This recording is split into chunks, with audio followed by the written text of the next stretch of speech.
One of the multitude said to Jesus, "Teacher, bid my brother divide the inheritance with me."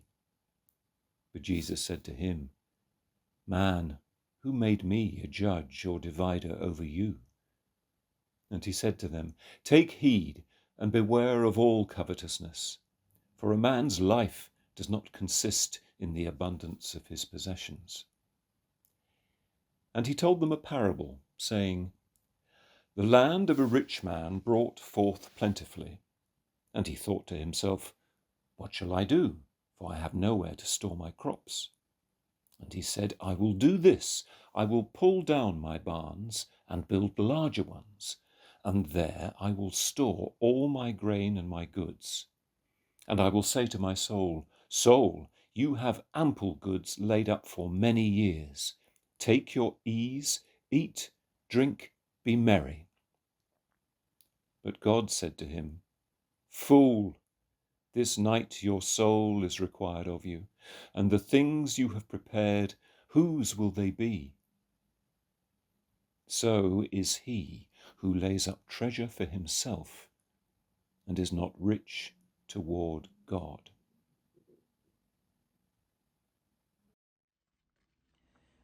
I understand from someone who knows more about these things than me that on their deathbed, no one ever says, "I wish I'd earned more money." People's wishes and regrets on their deathbeds are most likely to concern relationships. "I wish I'd seen more of my children." Or values. "I wish I'd been kinder." Or faith. "I wish I could have trusted God more." Maybe a good exercise to do is to wonder this: what might be my dying wish or regret or prayer? I wonder if the man in the parable had any regrets on his deathbed as he realised, what is of course all too obvious, you can't take it with you when you go. As with the famous statement of Paul in his epistle to Timothy, not money is the root of all evil, but the love of money is the root of all evil. It's not the man's possessions per se that Jesus is criticising here, for the man could have used his wealth to support and build up others. No, Jesus' condemnation is because of the effect that his abundant possessions have had on him.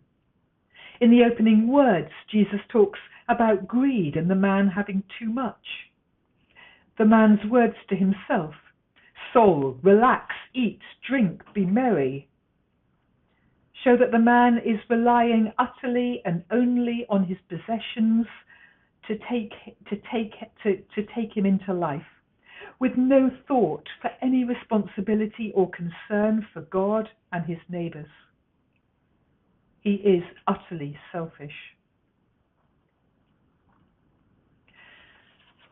I find a line in the Lord's Prayer is really formative in helping my thinking about my approach to my wealth and possessions. It's the line, "Give us this day our daily bread." These words take me back to the Old Testament story of the Israelites wandering, hungry in the desert, begging God to provide food. When they wake up the next day, the ground is covered with a white, flaky substance, which they discover tastes to them like bread. They gladly eat their fill. But a few of them collect up some of the surplus manna to save for the next day.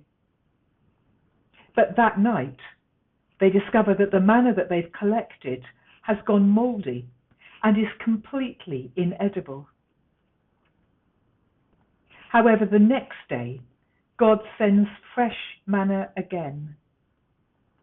So the Israelites learn that they need to receive gratefully what God has provided for them today and to trust God that he will provide anew tomorrow.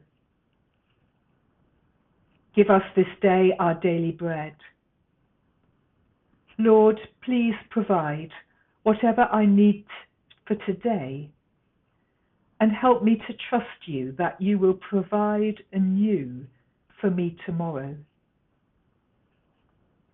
And of course it is, give us this day our daily bread, not give me this day. Sometimes the giving to others will be my responsibility. The daily bread is to be shared. Sometime during the American Civil War, these words were found on the body of a soldier. In going to war, this man had obviously accepted that he might die, and recognized that what was important now, as he faced death, was very different from what had seemed more important to him in his earlier life. He wrote this: I asked God for strength that I might achieve. I was made weak that I might learn humbly to obey.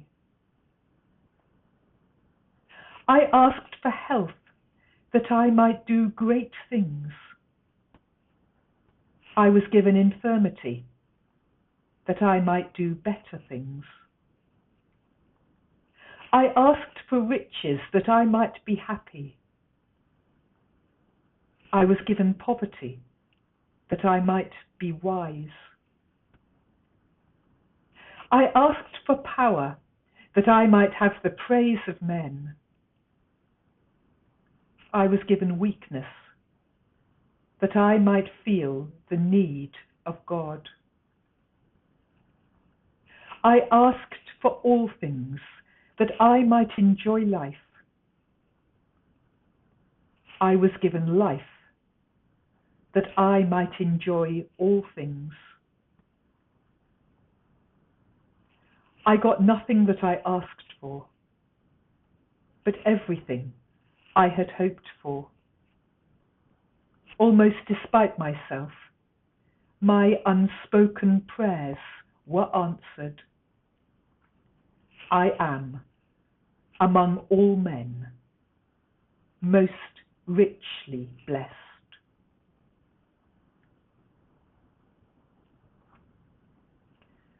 What might be my dying wish or regret or prayer?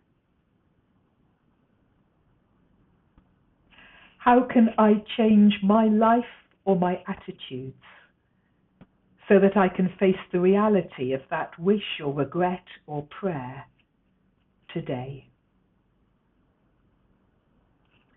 Amen.